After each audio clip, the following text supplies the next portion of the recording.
If you want to travel to another planet, first you need to build a space machine. And once you have it up and running, your job is to maintain the engine throughout the trip, to make sure that you and the machine arrive safely at your destination. This simple example can be used to create a successful business. The destination, the planet, is the goal you want to achieve. It can be small, like opening a waffle stall and sell about 100 waffles a day, or bigger, like having a chain of restaurants. The machine is the system that allows you to reach your goal, and the engine parts are the employees, where each employee is an important part. It may be that in the beginning, you are the engine, because you are the one pushing the whole business forward. But as the business grows and there are other people, your role changes. Do you want to know how?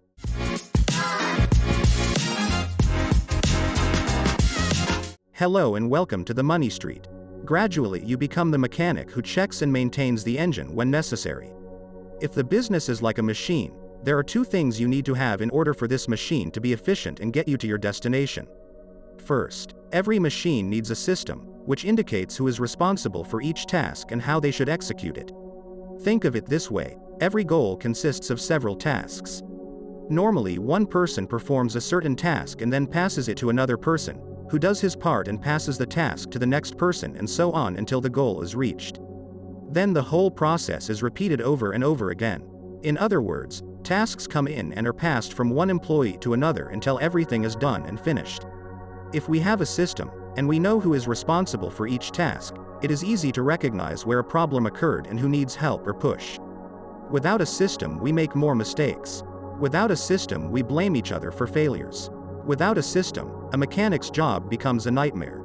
And the second thing that makes it easier to check and make adjustments to the engine is to have metrics, and use them to measure work performance.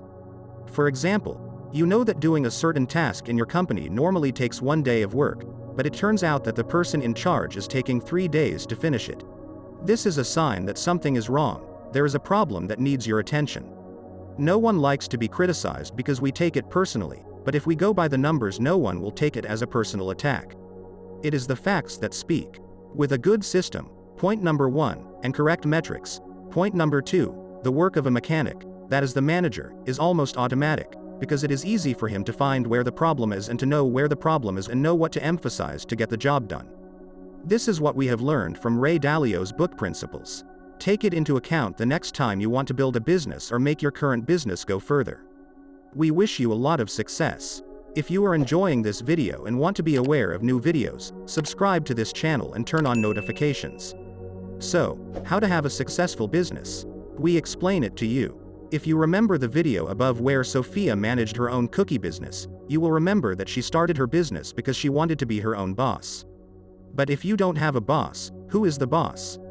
The answer is very simple: if there is no boss, then you are the boss. So you set your goals, you organize yourself, you take your time, and you dedicate yourself to move forward. It's all very nice, isn't it? The downside is that you also have to be responsible for everything to work. You have to be able to make the right decisions to make things go well. You have to do everything that the boss does. Therefore, you take responsibility for everything that doesn't work.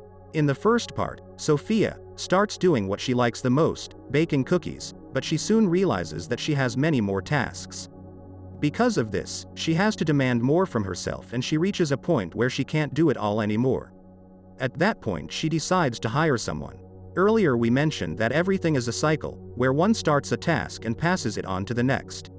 Therefore, Sophia, the first thing she had to create was a system. This system, little by little, must add new parts to extend this chain, to make it more productive and efficient. So she decided to hire a person. What was the problem? He had no metrics and no data. As you well know, doing things right or wrong is nothing more than a personal approach. What is right for some is wrong for others, and what are mediocre results for someone else may be excellent. Sophia, therefore, must create a series of tasks that, based on her experience, she must measure. If she knows that she cleans the restaurant in 1 hour, she should start there. Let's use this as an example. If Sophia cleans the restaurant in 1 hour, and it is clean, then no one complains. Suddenly she hires a person to take on this task, and he turns out to be very efficient. She cleans the restaurant in half an hour. One fine day a customer arrives and finds that under his table is dirty, and they have just opened. It can't be a coincidence, as someone had eaten cookies before him there and threw a lot of crumbs. This customer decides to complain to Sophia. Now she has something to monitor. If a customer complains, it means that something is wrong. So now she knows that maybe this employee is taking less time because some things are not as well done as when she was doing them, where she was trying to make sure they were perfect. Now let's take the reverse example. Sophia notices that the new employee takes half an hour longer than her and thinks, maybe it's all right. Maybe it's because she puts a lot of effort into getting everything right. One day, a customer complains that he has gone to pay with cash and there is no change, and that this happens every day. She analyzes the situation and realizes that her employee, even if he is very slow but leaves everything clean, is wasting time. The time she is wasting, for example, is the time it takes to prepare the cash register with enough cash to be able to give change to the customers. As you can see now, Sophia, by having everything organized and measured, she is able to find the root of the problems. Thanks to this, she can solve it from the main part of the problem and is able to act. If there is no system in place, disorder abounds. As I am sure you know, if there is disorder, things get lost, and in a business, more than things get lost, tasks are done badly. It is very important to respect these 2 points if we want the business to prosper. When Sophia started her business, she did things her own way, but she couldn't do it anymore because she didn't have a system. Even if she is able to manage everything on her own, there is nothing wrong with hiring employees, but it is necessary that the employees follow a plan. On the other hand, it is necessary to quantify the tasks so that it is possible to find problems when they arise.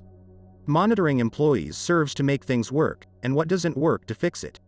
So if you have a business and you want it to be successful, you must work on these 2 points and pay close attention. Create a solid base and little by little delegate the tasks for which you have no capacity or knowledge, but first you must plan them well and quantify them, and once delegated to someone else, continue monitoring them to make sure they are carried out perfectly. Thanks for watching The Money Street, and don't forget to click the subscribe button for more financial videos.